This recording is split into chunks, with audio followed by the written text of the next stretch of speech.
pala kami ng mga kaibigan ko o magkakalat mo nga ako. Wala mahirapan ang nanay ko.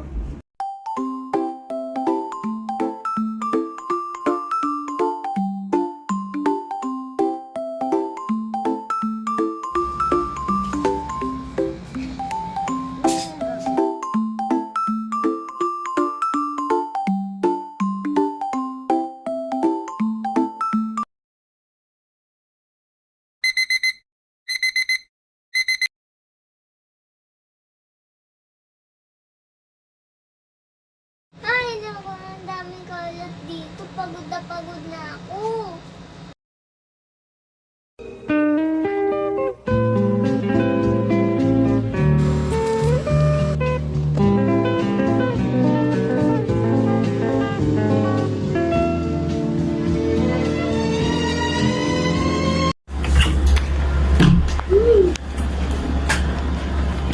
Nay, ay na lang ba lagi natin ulam palagi? Nakakasawa naman yan.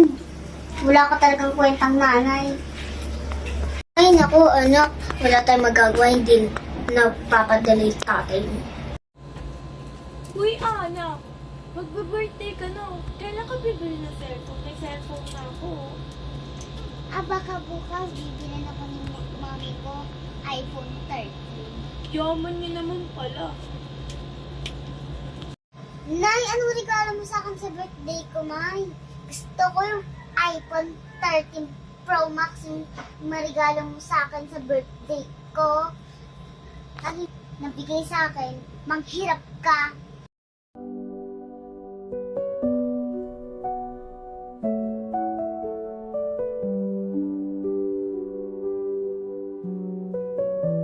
Hello anak, alam ko na hindi ko mabibigay yung gusto mong cellphone dahil mahal at hindi ko kaya ito.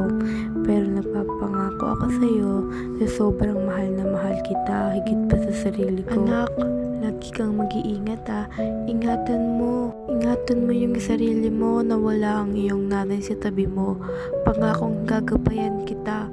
Natutupad na ang pangako mo na mawala ang iyong nanay. Salamat at...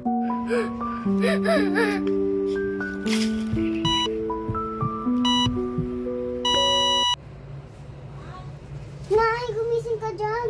Akin na yung regalo mo. Anong inaarte mo dyan, Nay? Bumangon ka dyan. Gumising ka dyan. Nay! Nay! Nay! Nay! Nay! Gumising ka dyan, Nay! Ano nangyari sa'yo, Nay? Nay! Nay! Nay!